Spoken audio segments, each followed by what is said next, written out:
Good evening and welcome to Monday night's Cork Live. I'm your host, Shin Hayes. Please continue to like, love and share our videos. And this week we have a 6-week voucher for Slimming World, compliments of Sarah. Now without further ado, let me introduce you to our panel. Tonight we have the wonderful Pat Mulcahy joining us again from Pat Walker, Style Search Ireland. That's it you need. We have Sarah Burke from Fat and Flab to Fit and Fab Journey. You got it. And last but not least, we have the driving force behind RDC, winners of Ireland's Got Talent, Hi, Shin. Miss Billie Jean Sargent. So welcome, ladies. Thank you. Welcome back, Sarah. We missed you last week. I missed you too. Oh yeah, I'd say you did. No, you were on your I holidays. So how was your week?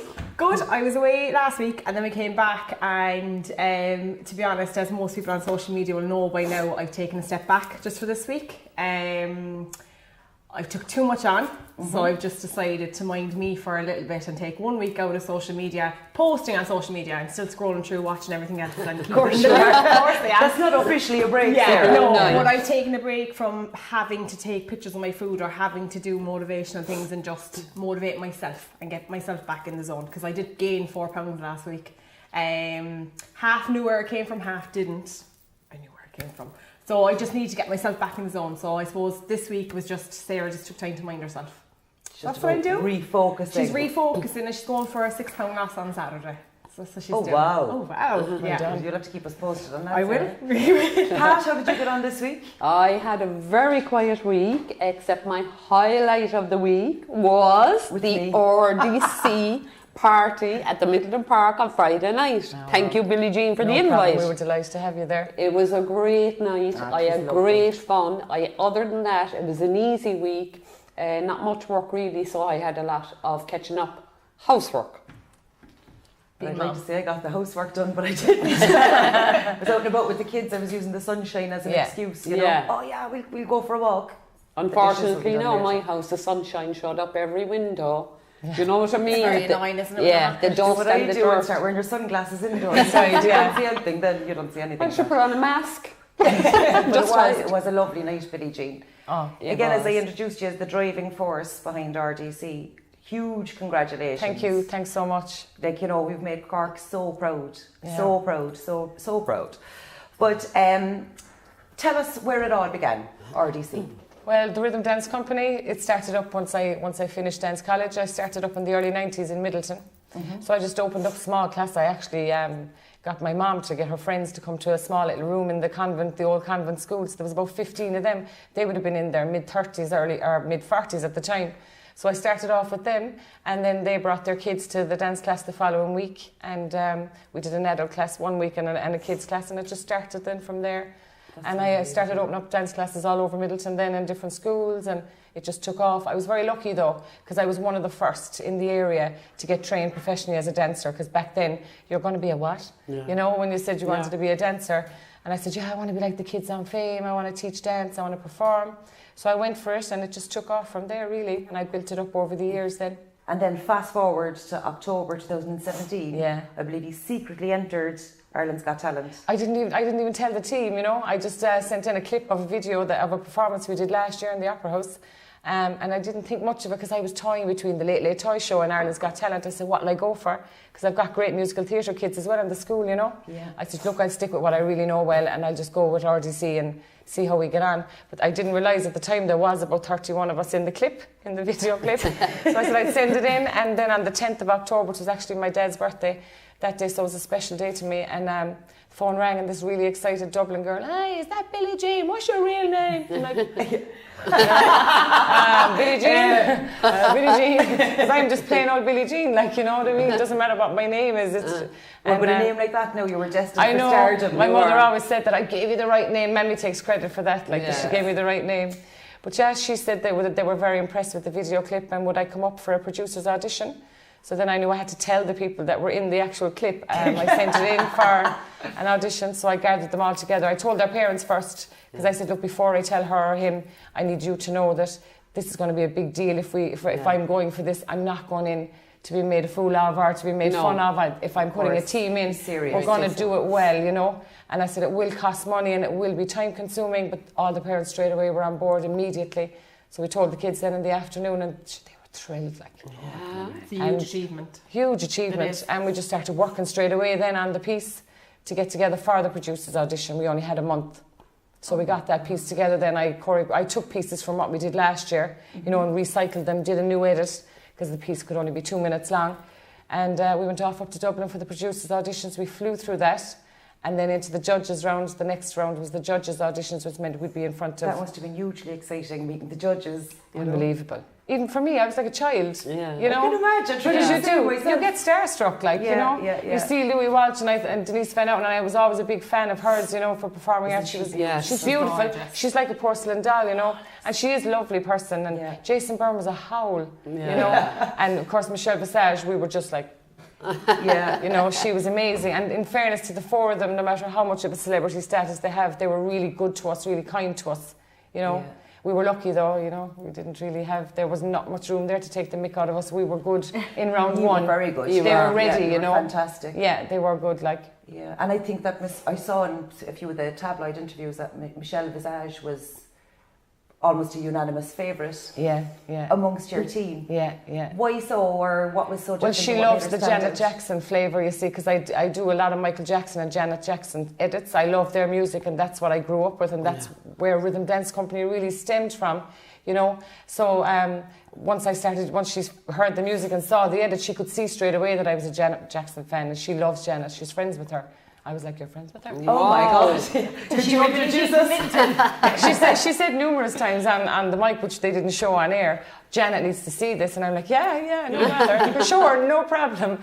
But so once we got through that, and we could see their reaction. I mean, we got a standing ovation from them. I was just going to say that she did in each of them, actually, each audition, because I was watching. They stood up, you know, and praised us. I mean, they don't show everything on the TV program because they have to do an edit. Yeah. But they really gave the students great credit, you know, for their precision, their timing. Bursting, absolutely bursting. I suppose when they came off after that round, as a girl, because I'm just a girl, I felt like I was enough.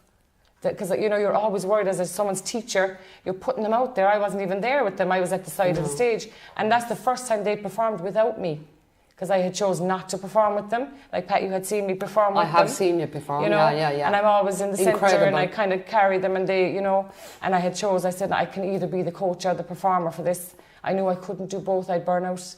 Because being the coach, you can stand and watch it at times, whereas being the performer, I would have had to do it every time in the studio. And I knew I'd have to be looking after my own performance. And I felt that was a bit selfish for me, you know. I said no, and I had a big discussion with my husband, because that was a big deal for me to say. And he's a huge support as well, too. Huge. I mean, sure, he's the backbone of the family, really, you know. He kept everything going and pushing us forward all the time.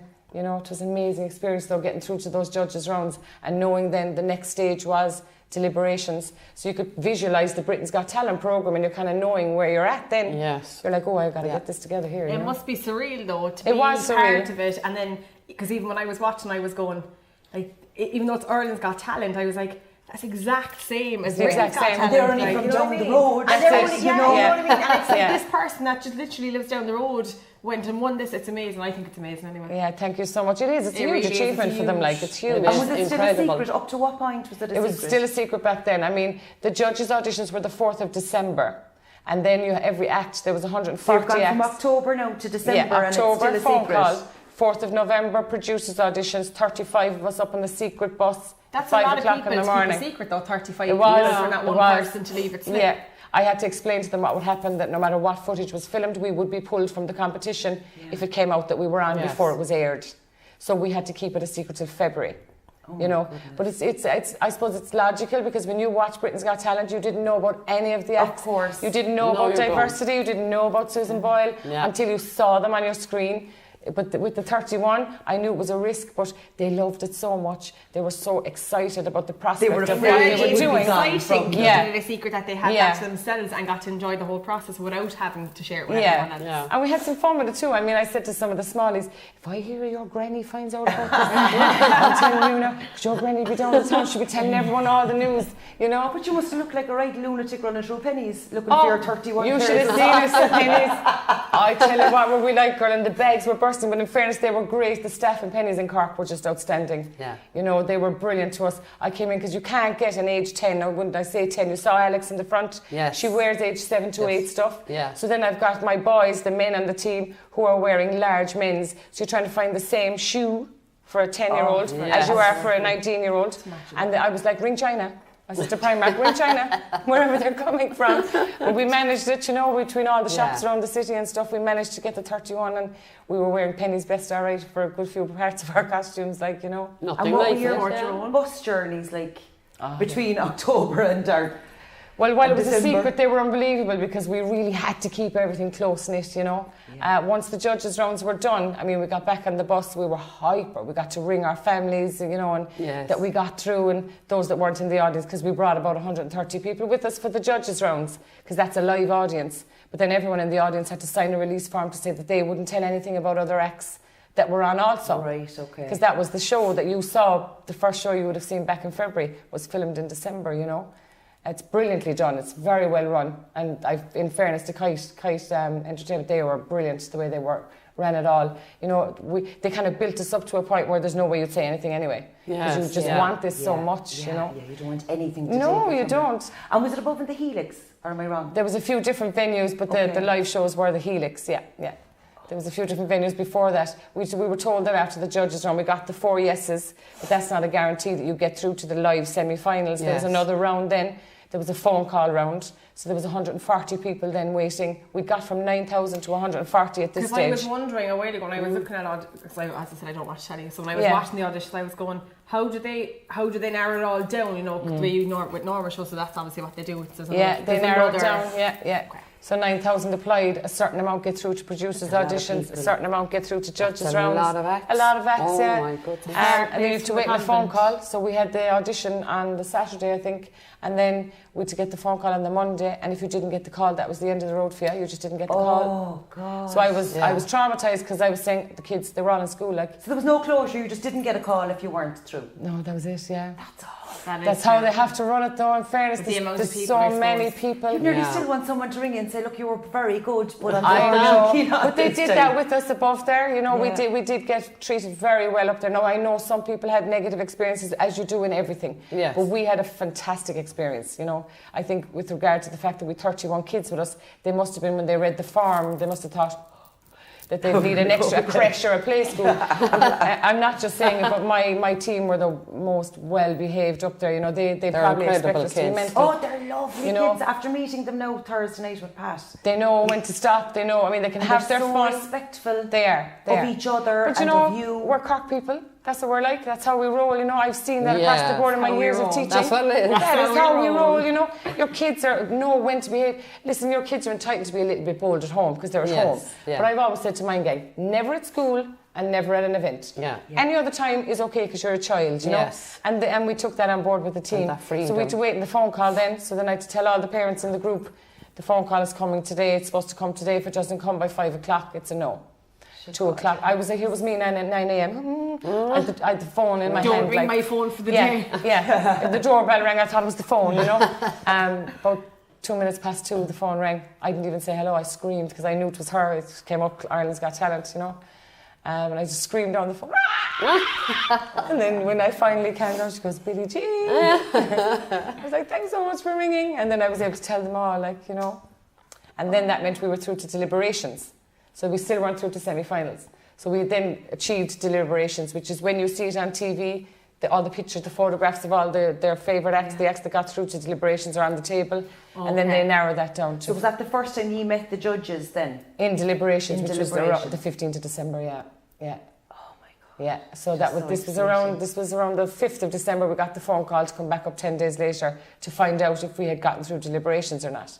So then every act has to go in and be filmed going in, and you see the judges picking the pictures, and I like them, I don't like them, or whatever. And you know, they're trying to get as much variety as possible. I did think they were very fair now, but they were up against it. There was a lot of dance groups, a lot of us. There was. You know. There was. You know, and there was some brilliant vocalists. It was, you know, there was such a great variety, I felt. Yeah. And then, we got through to deliberations. So walking down that corridor was like the Green Mile. I can imagine. You know. And into the room, you walk into the room and the 4 judges are sitting there and looking pristine and like porcelain dolls, you know. And that was my first time being that close to them. you know, because I Yeah. didn't go on the stage with the kids. So I walked in, I was saying, "Go hold it together now, Billie Jean, you're 44, you know. It's fine, it's just a little while." But I suppose you're watching, you're trying to protect all the kids as I well. was, And I you're was worried worried, about what yeah. they'll feel, and if it's a no, Yeah. how are you going to, because Yeah. even when, I don't know what the little girl, she was crying on the stage, and he asked, he's like, "Can I ask why you're crying?" Oh, She's that like, was "I'm William, just that was so William. That's my excited." son, actually, that was William. He was so happy, yeah. And Alex, they were all crying. So you're just trying to protect them, like. And I had them prepped for no. I had them prepped for no the whole way through, but I didn't waste too much time on that. I kept saying to them, "You can do this, we can do this." But I had just said, "Put it back here. If it's a no, it's okay. That's You're okay. winners to Yeah. me." You're And, still good. and they're You're still obviously good enough. winners to their parents, you know. Of But course standing they are. there, I mean, when they showed it on TV, the deliberations, the silence was way longer than what they showed on TV. Jason Byrne, like, he was brilliant, in fairness. They really played a blinder with it, I thought, you know. Yeah, He great said, judges. "I've bad news, you know. We're going to have to send you home." And then nothing. And we just refused to move because I was going, "No, he's going to continue the sentence." And he kept, it was a good 10 seconds, 15 seconds. And then he goes, "To practice for the semi-finals." Oh, for God's And then we all went ballistic. You know, we went mad then, like everyone was roaring, crying and just hugging and kissing. And then I realised, oh my God, we're through to the live semi-finals, Billie Jean. You know, I came running home and I said, live shows. That's it then, you know, when you're live, you're And live. huge pressure for you too, of course. A lot, you know, a lot of yeah. pressure, because look, you know yourself, you're only as good as your last gig. Yeah. Whatever people see you put out there last is what they will remember, regardless of how good you were Yes. for 6 years or 26 years or 6 days beforehand. Yeah. You know, It doesn't matter. Yeah, it is, you know, so I really wanted to pull it out of the bag, but I knew we had it in us. I had a feeling that we had it in us to do well. Yes, yeah. You know, I did visualise winning because I do like to visualise. Of course, yeah. A Which good is a good outcome. thing. You know, I learned that throughout the years, and Yes. I did visualise that. I wrote it on the calendar and everything. I said, "Come on, we'll just say it. Look, we won, yeah." And we were miles away at this stage, but we practiced as winners. We rehearsed as winners, and we trained hard to win. You know, And that you you could did. see didn't it. expect And to that win. she did. And you said you could see it in the We performance knew as we were well. up against it though, because in fairness, there was some They were very, very good very acts. talented Yeah, acts. they were. And the dance, I mean, even if you just speak about the dance category, Yeah. we were well up against it, but they were up against it with us. We all They had were. a different flavour. I noticed you know, that, yeah. And we were all very popular all over the country, Yes. you know, with our style. Like, I loved Double Impact. Their technique was superb, you know. But I mean, with 31, you can't do manoeuvres like that with 31, you know. And I loved FKFT. I loved their flavour, hip hop, breakdance style, you know. I really loved all that. So I knew this is it. We're really up against it here. So that's what I meant by I felt it was enough. But That Jeff, I got it right. When I saw you on television first time, I thought everybody else was up against it. And not being biased or not being from Cork, nothing like that, Billie Jean. I remember 3 years ago seeing you in East Cork Got Talent. East Cork's Got Talent. And I was blown away You were, yeah. at how tight this group was. What's incredible for me is how do you manage to get 31 young people in that range, that group, sort of, that age group, to be each individual and exceptionally good dancers. Yeah. It's just that everything seemed to gel together. It did. Were it they did. all with you as young dancers? Yeah, they're all, well, no, some of them only with me a couple of years, Yeah. but they're all in the rhythm dance company. We have a school below Middleton, so they all take part in just a regular class Yeah. once a week, you know, and then every year I do workshops. So I do like an 8-week workshop, which is intense, and it's just that style. Yes, it's yeah. just what you saw on the TV. I only do that. This shirt, the three of us. Yeah, I do an adult one actually. I leave you to it. I leave Body you to magic. it. Get We'll be here next Body year. magic, but moonwalking. I've no rhythm, no rhythm. But do you see the talent in each individual? Do you spot? I do, and I see the potential that you can feed and poten- water yes, it, regardless yes. of how You what do level it's nurture at. them. I do, Yeah. you know, and I will. The Rhythm Dance Company will take credit for that at the school, because regardless of a child's ability, Yes. you can, if you feed and water it and speak to children in the right manner, you can, you know, potentially grow them towards the right path, you know. And a lot of the kids were like that. Some of them were only with me a couple of years. They hadn't a clue what they were doing when they came in, you know. But they've got the talent, and I mean, every child is talented. Every human being is talented. If you just find the right way or channel it the right That way, channeling and it, especially yeah, if the they love energy. music, you know, it's half the battle. Yeah. When you hear the song, you're off. Yeah. It's not work then. It's not hard work, because we could be in there, we'd be flat out for 6 hours there on a Sunday before the semi-finals, and I'd come in and say one more time and they're green. But the minute I press play, like we've got this chant, You're the off. magic happens when you press play. No. And the same with everyone. Another thing as well, another driving force behind RDC is your daughter Nell. Nell, yeah. Like, Yeah. I know that Nell was diagnosed with an inoperable brain tumour. Yeah, she was, back in 2007. And we were told, this is bad, and sent straight off to Crumlin Hospital in Bow Mountain. We had to go through all that, and it was inoperable. Now, inoperable tumours can still be operable. You can kind of debulk them or shave them. And lucky enough, we were saying, look, we'll just go down the chemotherapy route and see where it takes us.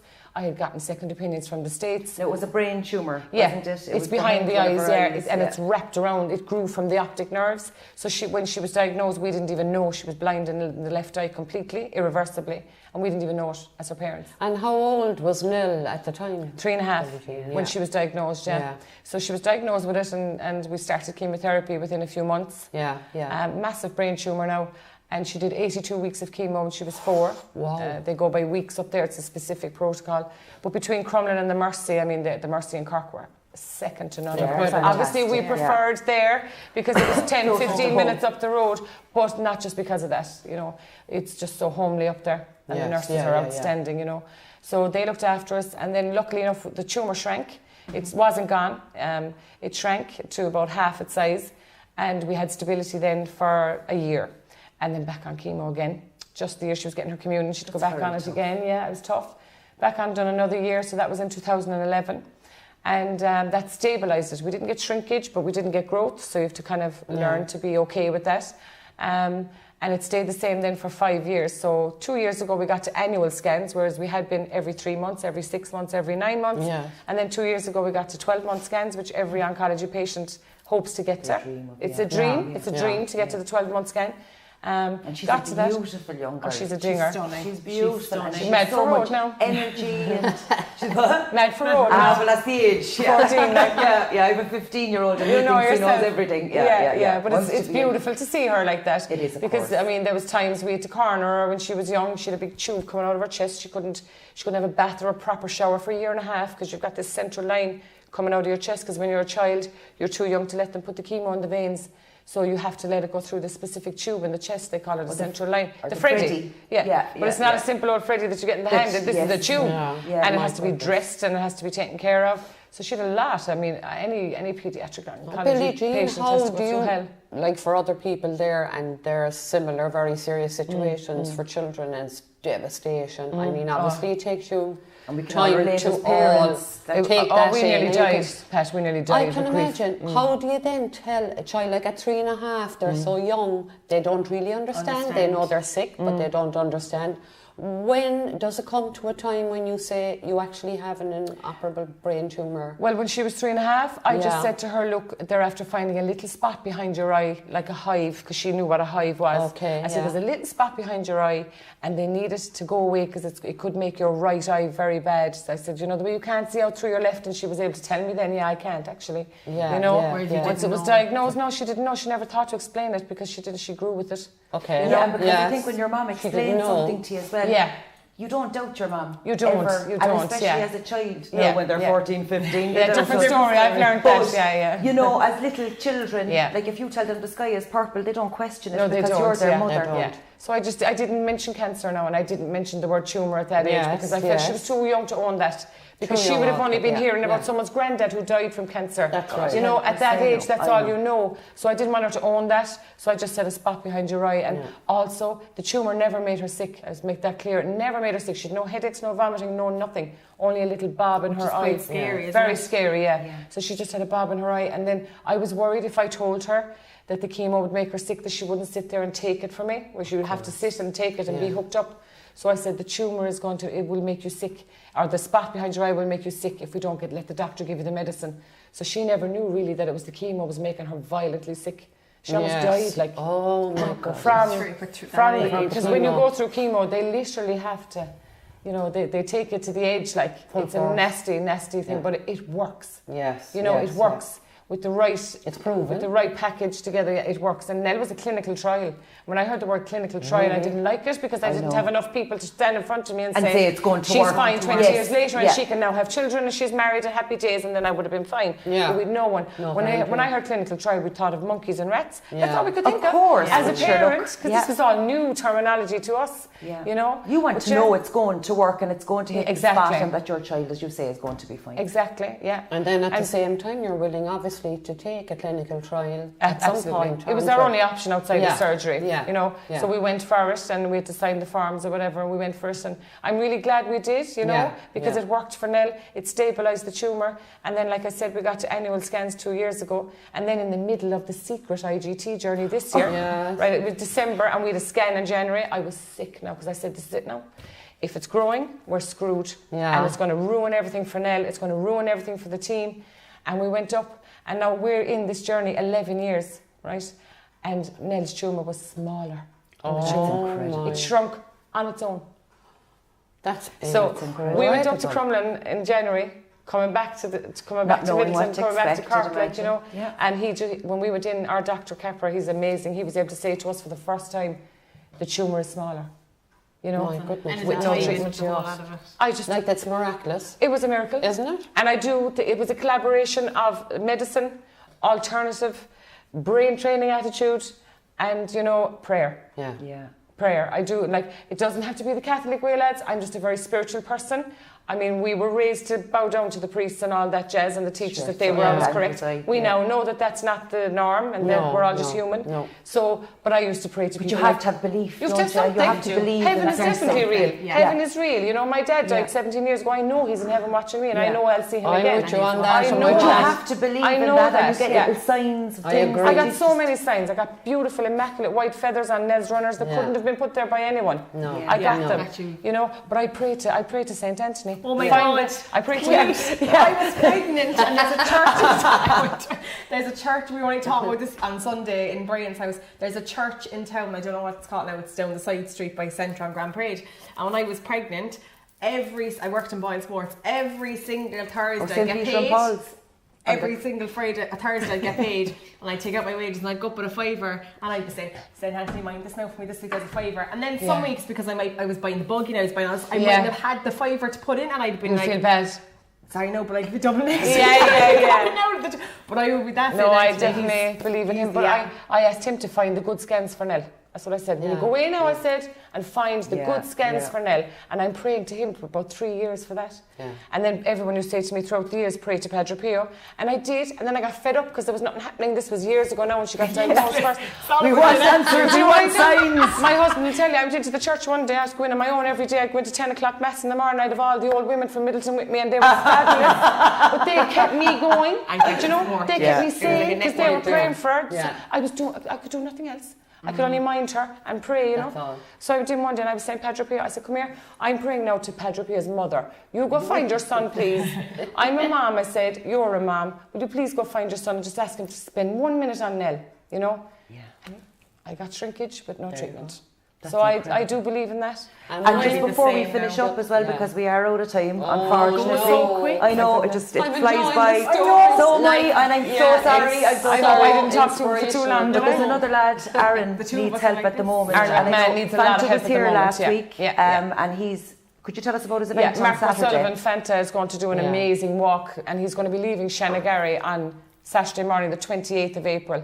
This is all now to raise funds for Aaron McMahon, who needs this surgery. He's got the 100,000 to get him there, but the aftercare and everything is going to be really substantial. He needs as much funds raised as possible. America. He does. He needs to go to America. So Fanta's going to walk in a full fire suit, looking as hot as ever, I presume. You know, with the big we'll be there to cheer him on. I meant sweaty. You know that. Oh yes, of course. With the big boots and the whole thing on. He'll be joined by members of the Army, the Navy. There's going to be a huge support walking from Shanagarry into Middleton. He's going to finish then up by Market Green. We're going to collect all along the way. There'll be lots of buckets. RDC will be there the whole way through from Ballinacurra into Middleton up to Market Green, and we're going to try and raise as much funds as we possibly can for Aaron. So what time is that starting on Saturday? He's leaving Shanagarry at 11 on Saturday morning, the 28th of April. So if you can get out, we'll be there. We'll be there anyway. Absolutely. But we want the rest of Cork out in support. So ladies, thanks so much. A pleasure. Thank you too. Thank you, Pat. Thank you, Sarah. I know. Thank you, Billie Jean. It's been an absolute pleasure. We'll have to get you back again. And I know I'm saying this to all the guests, but I do genuinely mean it. We'll have to get you back. I'll be moonwalking next time. So that's it for tonight. Thank you so much for joining in. We'll see you again next Monday night at the same time, same place. And don't forget, we have a 6-week Slimming World voucher up for grabs this week. So just like and share this video, and comment, tag your friends, and let us know that you want it. We'll see you soon. Good night. Good night, girls. Bye.